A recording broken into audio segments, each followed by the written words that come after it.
that was pretty good. I'm working on it, you guys. The intro is almost perfectly smooth. Next episode, it's going to blow your mind. Welcome back to another gathering of the Fractional Forum, folks. I'm really excited to be back. I was sick last week, and I'm excited to be back. As you might see, we are a couple of fractionals short today. People have important meetings to go to. Shocking, right? I know. It's what fractional people actually have jobs that we do. Okay, so if you're commonly watch the show, you might notice that we do not have our sales representative nor our CFO representative. So if you are watching and you happen to fall into one of those categories, we would really love to hear your voice as part of the conversation today, because we have a topic that's maybe a little bit controversial. And honestly, I feel like sales and financial people have a big part in the conversation. So we'd really like to hear your voices. We're talking about this concept of, I'm going to let Keith take credit for coming up with this, because he did actually come up with this, about banning revenue goals when we're doing goal setting, because I think, and Keith, you can explain it a little bit more, but I think it's because a lot of times we like set a revenue goal and kind of like, okay, we set a goal, opt out, go do tactical stuff. So do you want to add a little bit of framing to that and kick off the conversation for today? Sure. So hopefully I don't start off on a too feisty of a foot here on the revenue goal side of things. But we were talking together, and one of the big statements that I made was, I feel like revenue goals are the goals that you make sometimes when you don't know what other goals to make. And so I recognize that if you are publicly traded, if you're a large enterprise, obviously you have to do your forecasting and everything like that.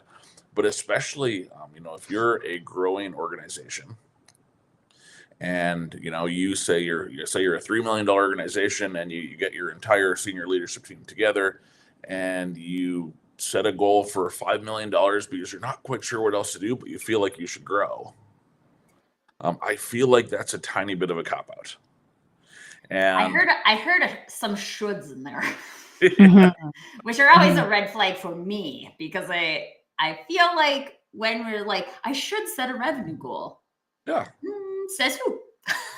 Yeah. Was it you, or was it someone that's external to you? Probably it might have been a book you read. It might have been a podcast you listened to. It could have been a lot of things. But when the word should comes up, I don't know how the rest of you feel about this, but it's almost always an external force and not actually coming from inside. What I love about goals, so just to put it back to goal, take the revenue out of it. What I love about goals is it helps you focus and helps bring alignment to a team to focus on something, which is really great. So we talk about, you brought up external things. Often when we're lacking focus and clarity, there is a lot, we are very distracted. So where is that goal coming from, I think, is important. Like Keith said, it's like, well, I should do this because I'm, with my other CEO industry peers, and this is what everyone else is doing. However, and I mean, it's interesting we're having this conversation with the salesperson here, because the salesperson, their goals often start at that top line revenue goal, and marketing too, I think, as well, Tracy, sort of, but it's because it's the top of the stream, right, where it starts. What I like about it, what I can say positive about the revenue goal is it starts the conversation. So if it does nothing else, it's like, we're a $3 million company and we want to be 5. It's like, why? Like, why? You definitely want a why. You want a purpose when things get tough. You definitely want to recalibrate back to something like a BHAG or a core purpose of a company, a mission. But then we have to break down the hows of how to do that. Maybe not right into tactical, but there definitely needs to be a strategy conversation. So sometimes that big revenue thing is just the entry point. It's just, it can't be the only thing. It's like, let's put it out there and walk away. And that, I think that's kind of like both Tracy and Keith have had some experience with that, where it is like, let's do this, and then I'm going to just vacate the conversation, or we're adjourned. Like, we're not having a discussion. So let's just go from a $3 million company to a $15 million company next year. Yeah. Let's do it, everybody. We're all aligned now. We're all aligned. We have one singular goal. Our yeah. purpose. And I think that's the other piece too around purpose, is that revenue doesn't, like, if you're an organization that is, that you have the customer at the center of everything, and your whole reason for being an organization is, you have the customer at the middle.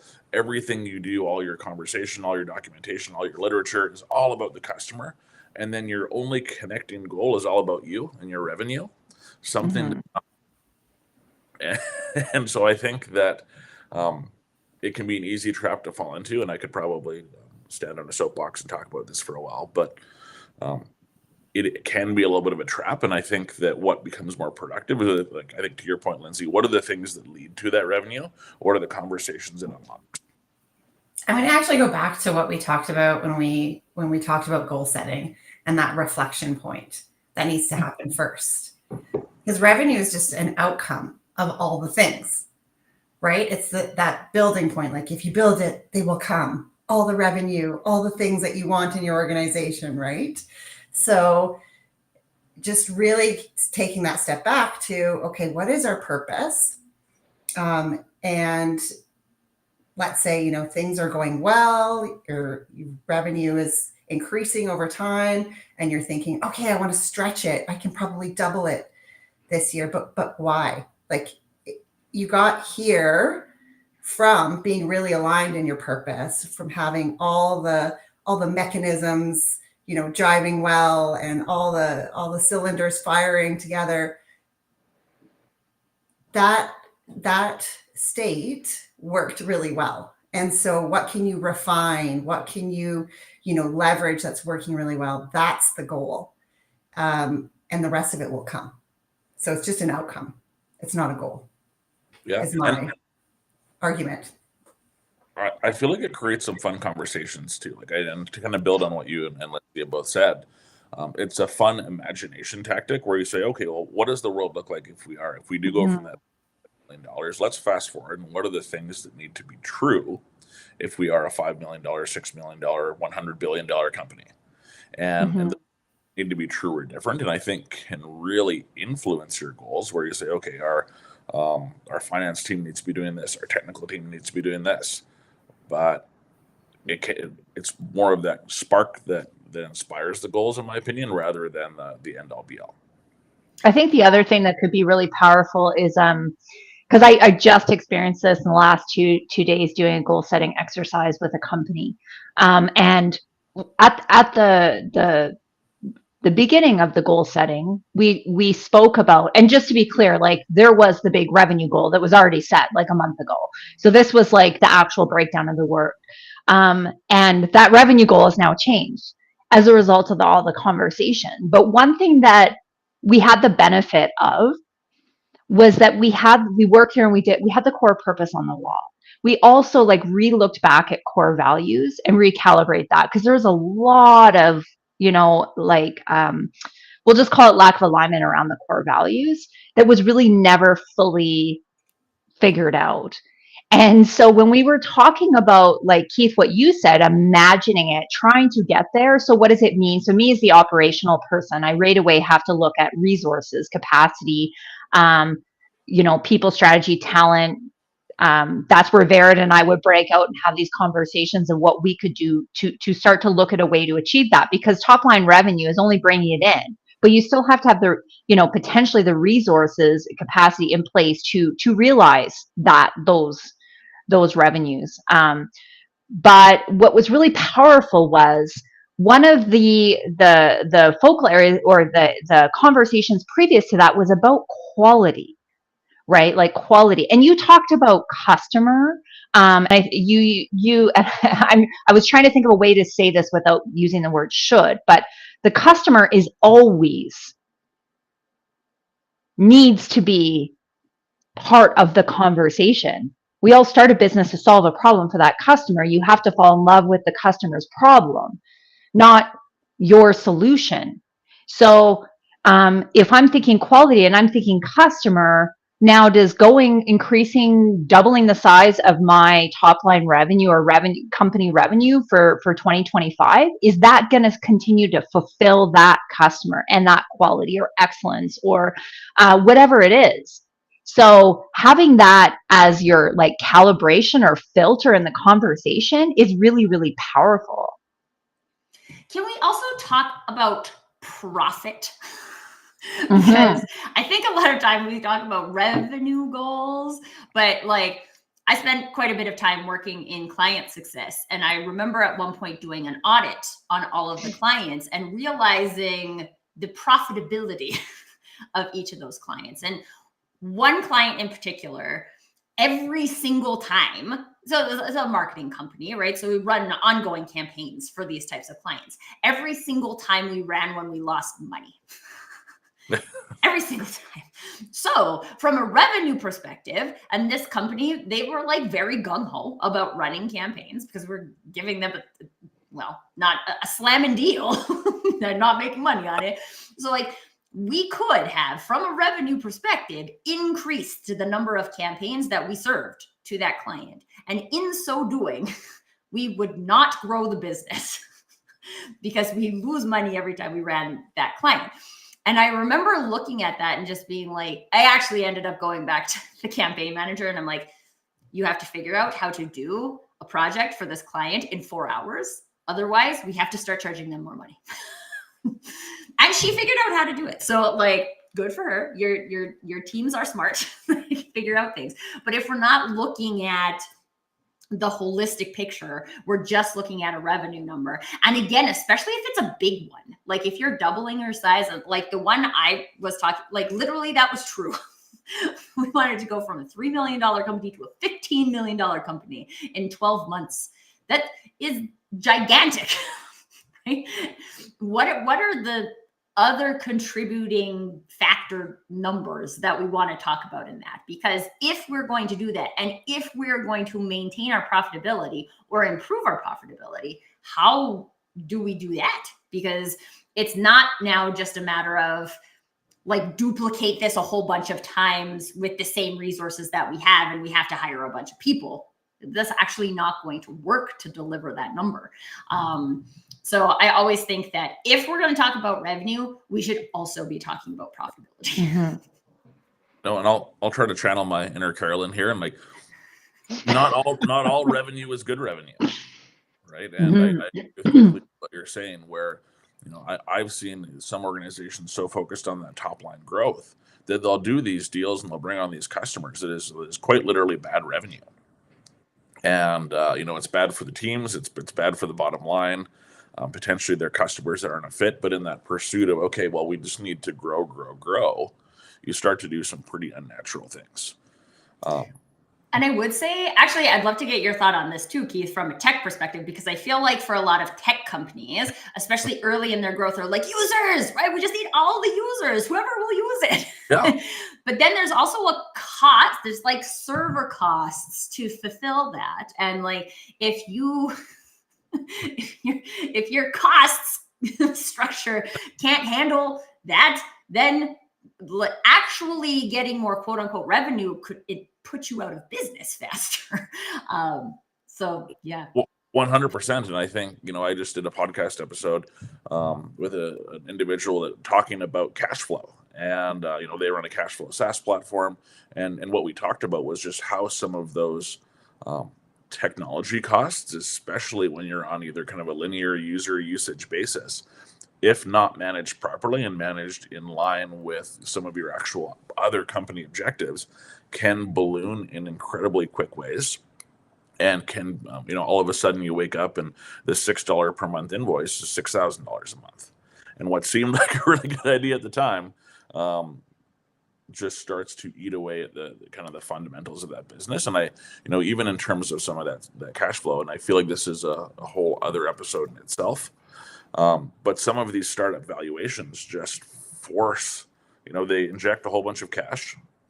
and then just force this unnatural user growth that aren't necessarily sustainable business models, but they're all just trying to get as much attention as possible in very unnatural, inorganic ways that can cause the business to do some really weird things.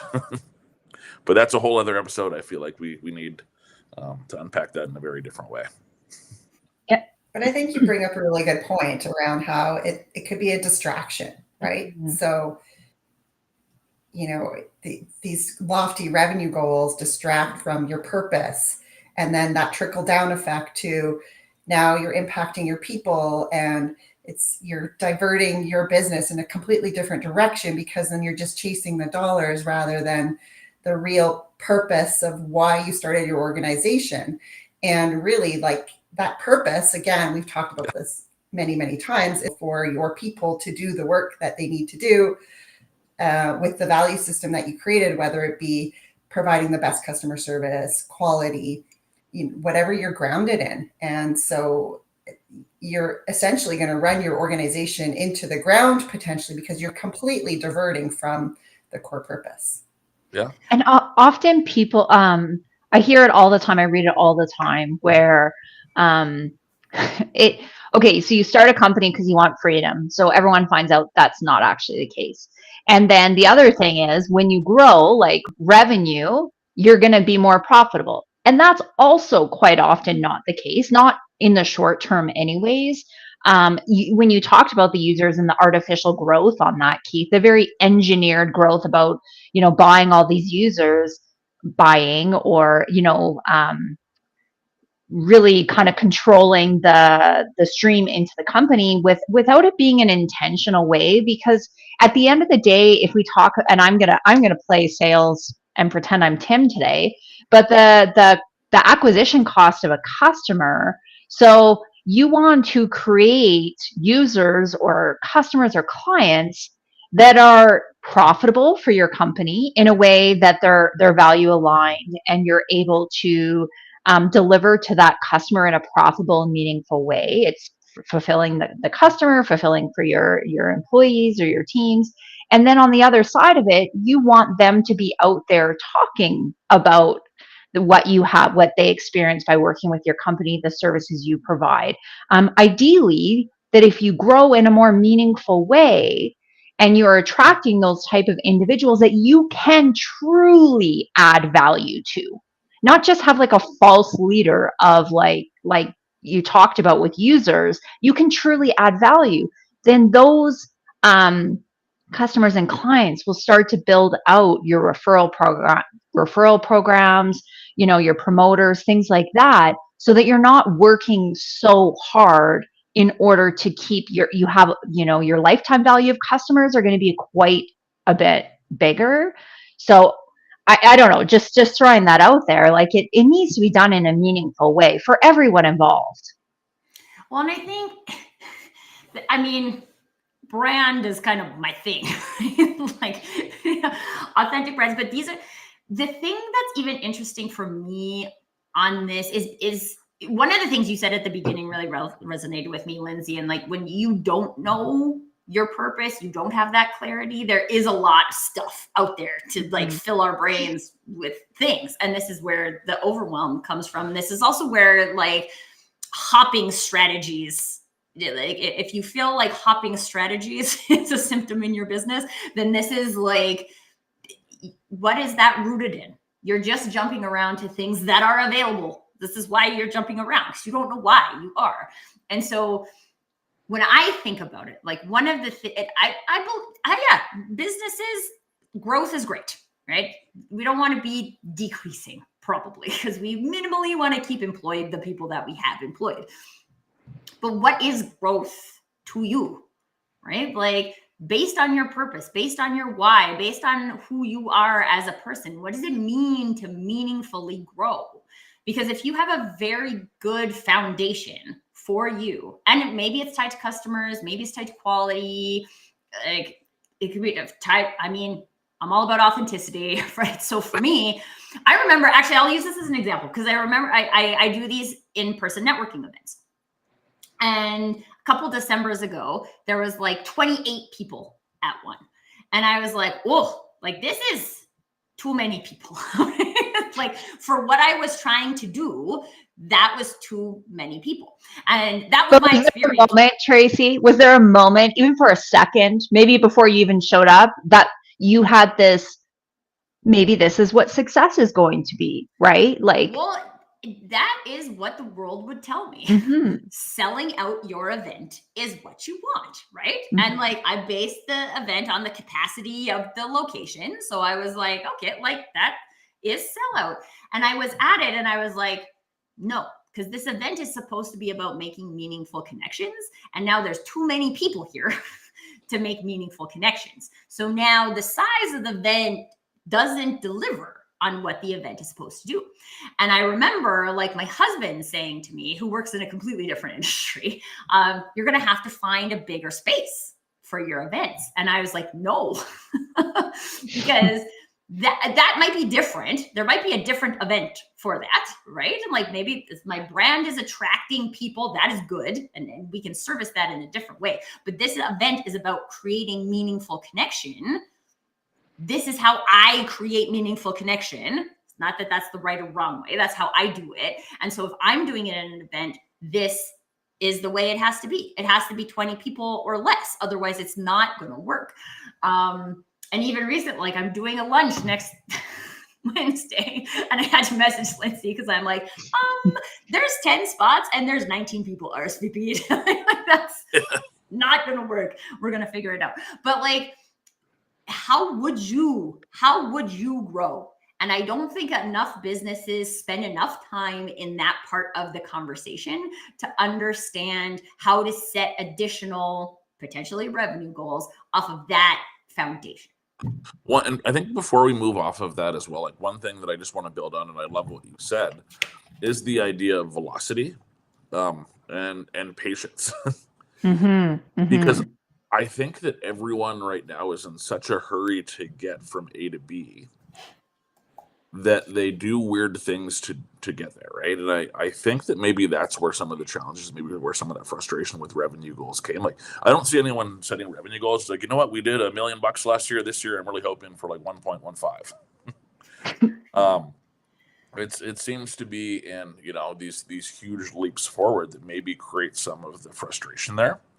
But I think that if people grow at reasonable rates in line with their customers, their values, those things, like no one wants to do that. Everyone wants the success story that goes from like 1 million to 10 million to 200 million, and all of a sudden in their 5th year of business they're a unicorn. No one wants that kind of slow, steady growth that I think that actually can create some really meaningful stuff. And I realize that this is a little bit of a direction turn here, but like, what's your perspective on that idea of patience? Do you see it as a challenge, a benefit? What do you guys all think? I see it as a virtue. Okay. I think you're onto something because it's sustainable in the way that you've just described, where you have patience because you're building the blocks to be able to sustain that. I've seen tons of organizations that have scaled really rapidly, and it's very hard to be grounded in the success factors that have supported you along the way to get there when you are scaling that rapidly. Like things fall apart, you don't have the processes developed, you forget about your value system because you just need to hire people, and you kind of let all those things go. And so it ends up being kind of like this bounce that happens because it's chaotic growth. It's not sustainable growth. And I've seen it, like, especially when companies that get funding. There's nothing wrong with funding. Like, I don't want to create a war with anyone providing funding to organizations, but I've seen it so many times where an organization kind of has this set of values. They have their growth pattern. They're kind of doing it over and over again. They're on a really good cadence. They get this injection of cash to try and do things faster, and they kind of lose what made them special in the first place. Mm-hmm. And I feel like I've seen and heard that story so many times where, when growth at the end of the day becomes the ultimate goal, and like usually that's in the form of some sort of revenue, that it creates organizations to do unnatural things to get there. We have a really good question. Yes. That Margaret Glover. brought to Love us. to learn about companies that focus solely on revenue as their primary goal. Do you have any examples? We may or may not specifically reference company names. Well, in the financial services industry, investment organizations or companies, absolutely, that is part of their mandate, right? They're focused on revenue goals. Like that's when shareholders, things like that, yeah. it's often part of it. But I think what is the pain point for you, Keith? Because this was like your your problem to solve, and I don't completely know the backstory behind it. However, it's that one and done thing, is it not? It's like to just have that revenue goal and walk away, without doing the time to investigate into the intention behind it, the impact it's going to have. Is it aligned with the overall strategy of the company, values, purpose? Yeah, like that is to me the broken part of this, is that just that revenue goal, and that's it, and that's enough. But as we know, with anything, it's never enough, right? You can't just like set the intention of a project and not break it down into steps of like, how are we going to get there? Well, and that's one of the things I was going to say, is that a lot of times we'll set a like annual revenue goal and we'll get to the end of the first quarter and not be tracking on target, but we don't adjust anything, right? So like we just keep hoping, and I wish Tim was here to comment on this from sales perspective. We just keep hoping that 100% of these sales revenue targets are going to close on December 31st. This is not, no, all of these things are a process. From a marketing and sales perspective, things are a funnel, right? If I don't have stuff, I remember, so I'll use the example that I'm familiar with, Margaret, which is like the company I was working for. We were trying to like 5 times growth in 1 year.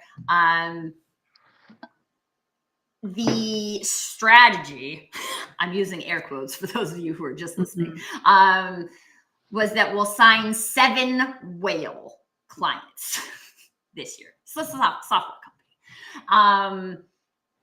What we also know is that the 1 whale client that we have took us 2 years to close. That's that reflection part, right? Right. And so then I was like, okay, well, like which of these whale clients do we have in the funnel today? Because from a marketing perspective, like I can hit an ABM strategy, right? Like and target a whole bunch of marketing resources just on these businesses. Like this is possible. Oh, we don't have any in the funnel. Okay, but they're only like it takes them. Oh, look, who's here? It's Tim. Ha! Hi, Tim. Whoa! Just in time. Well, we missed you the whole time. But we're talking about funnels, Tim. Funnels. I actually. So we're talking about the concept of like only revenue goals, but then like not kind of breaking that down. So if I want to close 7 whales and I know that it takes a whale 2 years to close and I don't have any in my funnel, then I'm probably not closing 7 whales this year. Or maybe there's like something supremely drastic I could do on the sales side to make that happen. But then it's like, it's not business as usual. So if we get to Q1 and we've done business as usual and we're not tracking on our targets, then what? Then what's the conversation? And in my experience, the conversation doesn't change. And that's an important concept on what are you chasing, right? And who are you chasing it with? Because if you want to land 7 whales and you're starting a junior salesperson, that's unrealistic, right? If it's going to take 2 years to land some of these, that first year with your salesperson, you're focused on funnel development, not on necessarily landing the whales. But you also got to pay for their way and do it. So it's going to be a combination of both. We want you to sell this, which might not be the target we need you to have once you're fully up to speed, but your initial 3 months, 6 months, 1 year might be a smaller goal, but we want to see that your funnel is developing. And if you have a junior salesperson, you might even go deeper into their activities to say, I need you to make X phone calls. I need you to do this because I'm guiding them along the way. So It depends a little bit on your sales cycle and the experience and caliber of the people that you have in that position. So we have Aaron who commented, and I just want to chime in on what Aaron was saying here. We sort of touched that the how is important. So I would say if it took 2 years to convert that initial whale, in order to do 7 new in 1 year, whether you have a senior salesperson or a junior salesperson, I know that adds another layer of complexity, but what are you going to do different? That's what I would challenge, right? Like what exactly is going to be done different? And that was my question. How will we? This sounds exciting. How will we do that? And then once you get your 7 whales, likely you don't have the team that can deliver on the services or the products to fulfill those 7 whales, because, unless you're a very cash flow rich and profitable company, you don't have employees sitting around waiting for the order to cross their desk. You have to look at a scaling plan, an optimization plan before you scale. Ideally, that's always, make sure that everything is running at a very optimal rate, working together, utilizing technology. Sorry, I didn't know that was going to happen. Oh, that's good. Anyways, I was just finishing off, but yes, that was the point. I don't know how to get rid of it now. How are we going to get it? And then my white face moment is always that, how are we going to deliver? Because you're going to lose your 7 whales very, very quickly, and the potential of 14 more whales with all of the detractors in the conversation by the fact you can't deliver on it. So both things need to be considered. I had a similar conversation with someone in an industry that they're literally chasing 7 whales. They do not have the capacity if they win them all. They just can't do it. But you're challenged in that I can't stop chasing all 7, because which ones will fall off, which ones will delay. Mm-hmm. And that's where sales funnels and communication between sales and ops is so critical, is so that you can say, this is what we're predicting, this is what our win rate is, this is what we expect. But those other things are in there too. And so having a little bit of an idea that there's this wave, that tsunami that's going to come, at least you can kind of go, well, what if, right? And you can be aware of those signals, rather than having the sales guy coming in one day and ringing the bell 7 times and sales ops goes, what just happened here? Where'd the tsunami come from? And then again, we might be like, yay, we reached the revenue goal. But if, as Keith mentioned earlier, we're all about clients and delivery or quality. And now I'm just going to break my brand by trying to serve all of those people. Yay. Okay. That image that I pulled up, because I was just curious when we were talking about everyone thinks you need to double revenue year over year. And I was like, okay, well, most people would consider Apple a pretty successful company. What was their revenue growth early in their days? You guys, I'm going to share it again. I want you guys to see how flat it is. Look how flat it is. flat.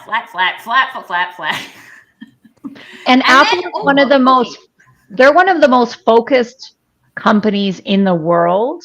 I read an article just comparing them to Motorola with cell phones, and the fact that when Motorola or BlackBerry, even, I can't remember what they compared them to, but when they had to do an update, the fact that they had so many different models to work through, the complexity of that, and considering all their different users depending on all the different models, whereas Apple, it's one phone.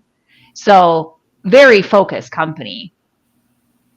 I mean, but the point I wanted to make with that graph is that they didn't early on in their days, they didn't have double growth year over year, right? This is not, and Now they're $1 trillion company. And so if that's kind of the thing, I think it speaks very well to what Barrett was referencing earlier. Like, how do you build this for sustainability, right? Like, if you want like, you can go big and you can go bust very fast.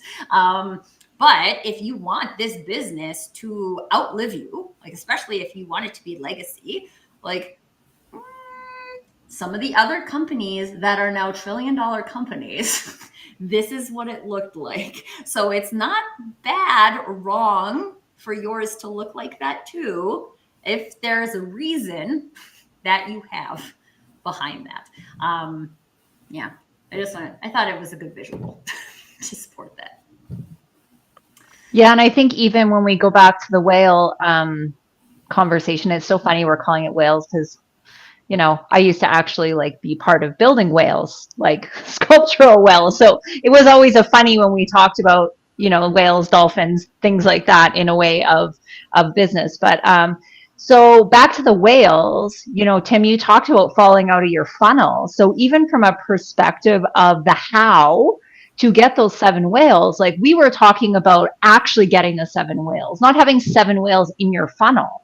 So maybe it's an opportunity for you to talk about, like, a healthy funnel is usually like 3 times. So you have like 21 whales in your funnel. And how many conversations are you having with those 21 whales as they progress, you know, meaningful conversations until an opportunity actually converts or comes out of those 7 whales. So I don't know if it's to talk about that, because that is also something that isn't considered. You just think about, this is our $2 million growth, but you think about all of the things that happen before that to just convert that is pretty massive. And this is just, you know, the way my brain works of, you know, break it down into small pieces, and then it puts things in perspective a little bit. So the industry numbers that I've seen are a 20% win rate if you're fully prepared and done all your work on the deals. So it's actually 5 times if you're really, really good.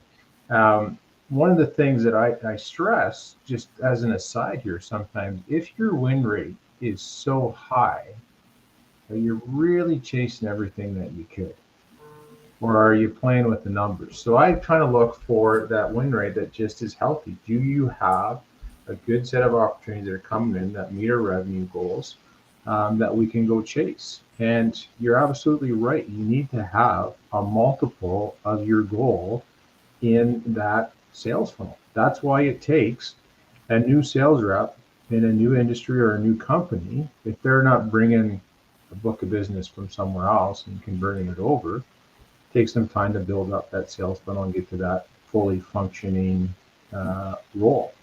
So having your ideal client profile and knowing what they are, you can help accelerate that, because you can say, here are the companies that need our service, they fit our ICP, we can go after them, and you can accelerate that funnel development. But if they're just starting from zero, it takes time to build that up.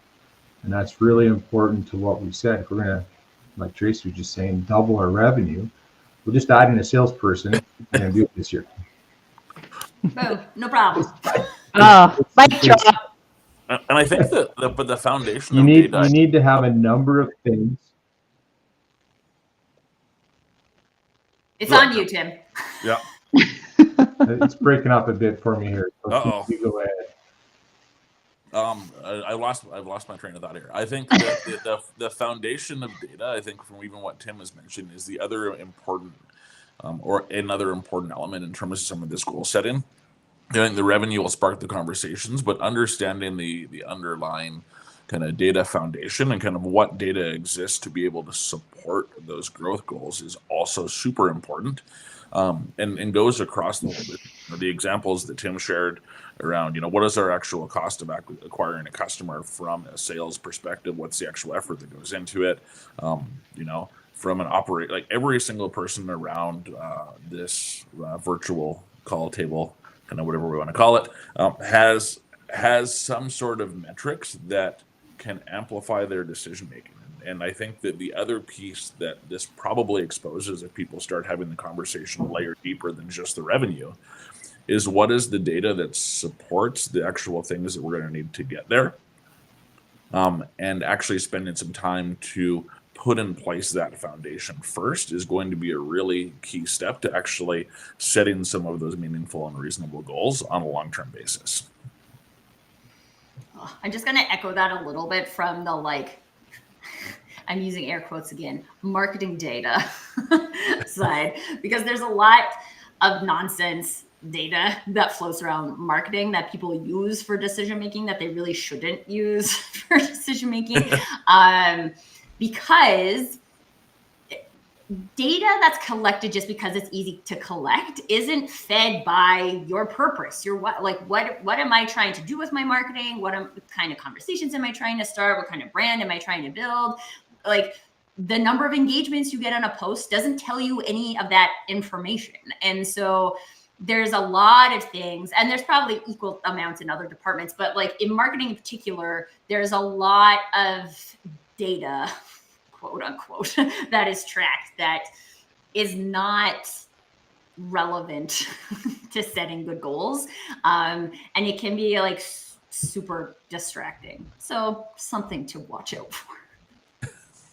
Mm-hmm. And that's important with this goal setting is what does all this add up to, right? So the number of likes on an Instagram post doesn't necessarily drive revenue, but if you put that above against a bunch of other things, that I have a bunch of incoming leads, I'm having sales going, and I can kind of draw this line, if there's something to tell the story, then it's valuable, but it's making sure that's all connected. How does this relate to revenue? How does that process happen? If I'm not thinking that through, and I'm just putting wonderful pictures of whales on an Instagram post, then I get lots of likes, but that doesn't drive my revenue necessarily, right? So it's just making sure that's all connected. So in isolation, I agree. That doesn't tell you much. In combination with other factors in a plan, you can start to say, yes, we're having success because we're doing X. We need to do more of it. And I'll just throw on my data nerd hat for 2 seconds, but I like correlation isn't necessarily causation either. Yes. In your example, if I'm putting up a bunch of pictures of whales on my LinkedIn and those are taken off and my business is also growing, like they might not actually be connected. So I think finding some of those data points is super important, although people do love pictures of whales. But also, like, what are the things about pictures? Let's just keep going with pictures of whales because this is what we're going to talk about now. Like, there's part of that. Like, there's a guy that I know who's like an underwater photographer. When he posts pictures of whales, there's like a brand component. And while it's like a personal side of his brand, there's like a connection point. A lot of times when we do those types of things, we'll say like, oh, cat videos, or actually, let's just use videos as an example, because for quite some time, LinkedIn has been highlighting videos, right? The LinkedIn algorithm likes videos. So then people do video related things, but there's a million different ways to do video. And there's video that people do that is engaging because the way the person is doing it, they are engaged, right? And there's a way to do video that is like completely disengaged, right? I did a video to do a video and now I posted a video. And so again, like, while all of those activities have data that is relevant to the success of the program, but to like pull it back, one of the things Vered mentioned at the beginning was about like how revenue is an output, right? Like, engagement is a result of inputs, right? What are my inputs? And am I only looking at like the volume of inputs? Am I looking at the quality of inputs? If quality is a staple for my business, what does that look like? What does it look like for me to create? I'll just use myself as an example again, right? If authenticity is a value of mine, what does it look like for me to create from an authenticity point of view? How do I put myself into the vibe of authenticity? How does that result in different business results than like quote unquote just doing a post? So yes, lots of data. and when we are tracking the data to the right things that are meaningful for the business, then that can create meaningful data. And how often do we get caught up in when we're chasing these big goals and there isn't really like an intention behind it and not done in a meaningful way and not broken down? And yes, we ring the bell 7 times. In your guys' experience, because we've all been, in business for a long time, like working, in professional ways, corporate or otherwise, how often is it not what we can actually do? And I get that. Like there is some like we'll figure it out way, but people get addicted to that building and flying the plane at the same time. There's going to be part of that. You're not going to know it all. But like come on. Like you better have an idea of how you're going to fulfill on this promise. Like you can't be completely out of left field. And you need to listen to all your stakeholders, right? Like if you go to your team and I, as your operations person, say, there's no way I can scale up our team that fast during, like a time where, skilled labor is at an all-time shortage. We don't have roles and responsibilities. We don't have documented processes. We don't have an employee handbook. I have, leaders that aren't the best people managers, that we're having trouble with accountability. But yeah, you know what, Tim? You get that top sales guy and you ring that bell 7 times. Like, you won't ring them again next year 7 times. I can tell you that much. So if you're getting a lot of hesitation from the other stakeholders in the room around achieving that, it's definitely worth talking about. I think you're bringing up a really good point, because there's like internal things that you can control. And then there's external stuff. So even, thinking about the market right now, we have manufacturing firms, construction firms that are kind of like, well, I don't know what's going to happen with these tariffs. Mm-hmm. We've delayed a little bit now, but still, I mean, you could be doing everything right internally, and you have these external factors that could affect your revenue targets. So, there's only so much that is within your control. And so are we, by setting revenue as a goal, are we setting ourselves up for disappointment and the thinking that we're going to throw the baby out with the bathwater because none of it worked, but only really 50% of it was in our control? I think the important thing here is setting an organizational goal is kind of like sales. You have to sell the goal internally. So part of that is to what Lindsay just said a second ago, is finding out all those kind of things that are going on. So a CEO that's sitting in a glass tower in Calgary, setting a revenue target without walking the sites and finding out what's happening on the ground to some degree, he doesn't have the full perspective of the challenges up there. So then when you're having those conversations, you can at least say at the high level, here's the plan. We're going to do these things. And you've heard some of those concerns. You've heard some of those issues. They're starting to sell it. But it also comes to a point where those senior leaders can only go so far without having the details of those people come in. Here's what we're going to do. We've incorporated some of your input. Now I need you to participate in building that plane as we fly. Because the leader can't have all the details figured out. That's why we have a team. That's why we have people there. And to your point, Lindsay, that engagement starts before you set the goal and after you set the goal, so that you've started to build some of those components in the plan. And like I just said, it's like you're selling the goal internally. And so collecting those different viewpoints and perspectives, so you can show that we have an understanding of what's really going on, but we still have aggressive goals that we want to achieve. And I think because it's it is an outcome and a lagging indicator, you still need to track. It needs to be on a scorecard. You need to be aware of how you're doing on this. So it's the conversation starter, but it's the thing you come back to, each week, each month, quarter, revisit, because it is the easiest thing to measure. At the end of the day, right? Like where it comes from or whatever, you can deep dive into it, but that's why. And I can't remember, I think it was Tracy. People do that people, you talked about posts or engagement or something like that, clicks or likes is the easiest thing to measure. So that's why people walk in, like human nature. We like the easy roads, even though we're actually making it harder for ourselves. But it's the same thing with revenue. It is the easiest thing to measure. That is why often it's like, oh, I'm going to do this. I was $1 million. I want to be 3 million. I'll just, watch my sales and revenues and things like that every single month or week. But so you can measure it, but there needs to be all the other work done after the fact. And sales is still a lagging indicator. It's still something in the rear view mirror. So what am I doing to look ahead to drive some of that, right? So what are the incoming leads? What's the sales funnel look like? What are those things that we're doing to generate that revenue in the future? With some leading indicators need to be part of that scorecard. Aaron's got a really good comment here, Tracy, if you can bring it up, but he's talking about cascading goals. Absolutely.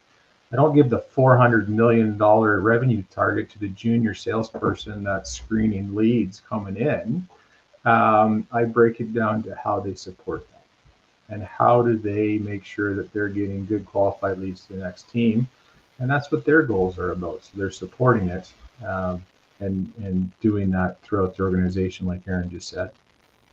And Aaron's comment actually had made me have a tiny bit of aha here as well around maybe the reason that people lean on revenue goals is because, I've seen so many organizations go through goal setting where they'll come back and they'll have really distinct goals for operations, really distinct goals for marketing, really distinct goals for HR and sales. And they have 6 different sets of goals that are all really good and they all move the organization forward, but they don't connect.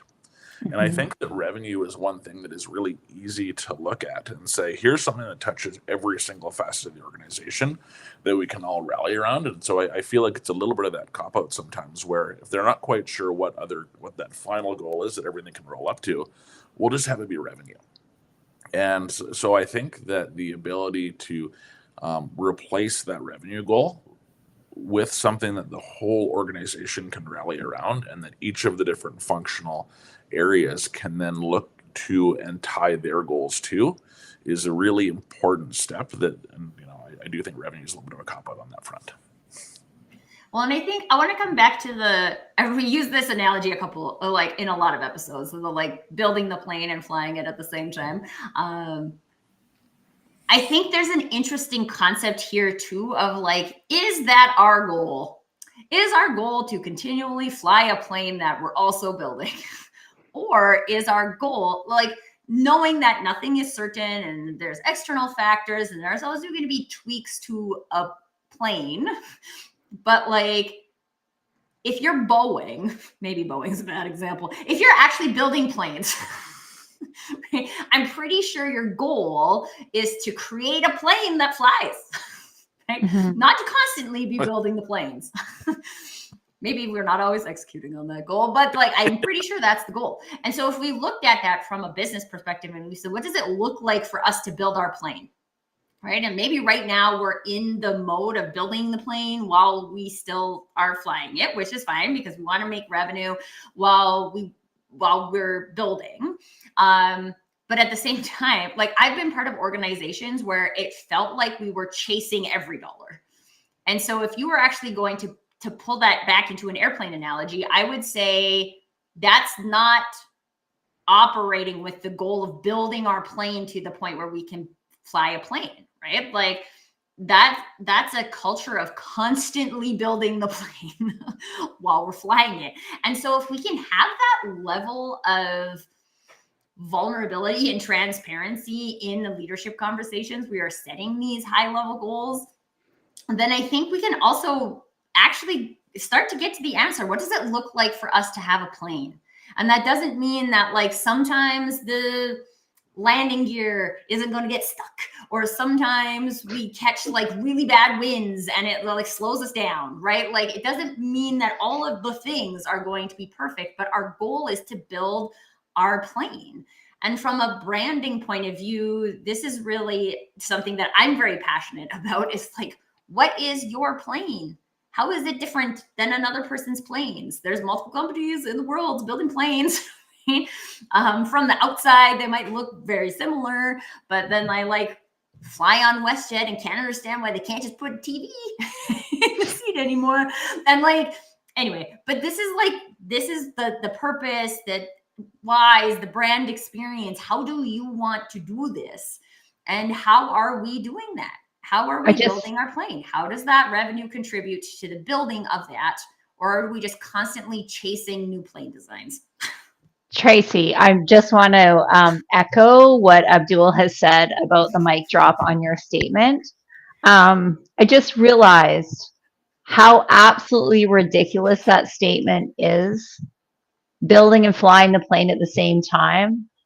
And maybe that's the point. Like, you would never do, no one's going to get on a plane that's still being built, unless they have no other choice. Like, but we do it all the time. And it's not because but we don't. There's a lot of companies that are doing lots of things. And I'm not saying they're not serving clients well and that type of thing, but they have no idea what kind of plane they're trying to build.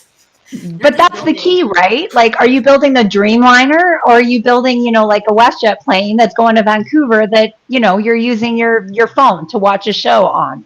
Like, there is a difference. And being super clear about that, and even doing it in a sustainable way of, okay, so instead of doubling our top, our revenues, our sales, or our company targets, what can we do in an intentional way to grow? Because that's what it's all about. Fundamentally, right? We're all trying to grow. That is the intention of that growth.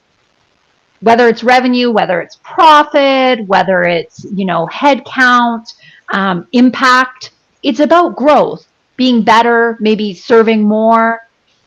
So, by building and flying the plane at the same time, are you growing? But and that's part of the challenge of an organization, right? Is you want to grow. You also have your employees and your customers who need some predictability in what you do and how they do it and how customers interact with your organization. So constantly living on this plane that is being built is exhausting. And you can fly a plane without seats. I'm not sure you want to fly it without a landing gear. So there's also some of that perspective too, of what exactly are we building while we're flying it, because some things you can do that just fine. Some things it's not even going to get off the ground without wings. But you need to just be aware that we can't be constantly doing that, because you'll start to lose people. They'll just be unclear of their job, customers be unsure of the experience. And so having that push and pull of growth and some predictability is really important when you're setting these goals. All right, friends, we're coming up on the hour. Does anybody have any last minute golden nuggets they want to drop? We dropped a lot. I think, and the overarching theme for me today was just that a solo goal, regardless of whether it's revenue or something else, if it's not going to cascade through the organization and be tied to some kind of how, as well as like the knowledge of the people internally feeling like they can execute on those things, probably not going to just magically appear for you. And so there's creation that has to happen. There's not just like, I create the goal and that's it. I'm done with my creation here. Like, I got to create a way to reach that goal, because I have never reached that goal before. So I have to figure out how I reach that goal. And we have to figure out, going from the I to the we. Yeah. One person, even when we look at some of these big companies like Apple and we attribute the business to the CEO, at the end of the day, and most of the CEOs even say this very openly, right? It's like, this is not a me thing. Without all of us, this would not exist. This is a we thing. And if I would call this out too, because if you're watching this episode and you feel like you don't have a we to have these kinds of conversations with, this is something that like a fractional resource is very useful for, to ask these types of questions, to to dig into how does revenue manifest in these different areas. So make sure you have a conversation partner that can allow you, that can just probe a little deeper. So you don't have to build your plane while you're constantly flying it. All right, friends, that's it for another gathering of the Fractional Forum. We'll be back here, same time, same place, every Wednesday. So come and check us out, share it with your friends. We have the past episodes on our YouTube channel, so you can go there and check out the Fractional Forum. You will find all of that there. And if you are interested in being on the show, or if you have like a business challenge or something you would like the Fractional Forum brains to deep dive into, we are always open to exploring those types of things. So connect with one or all of us. We would welcome that. And until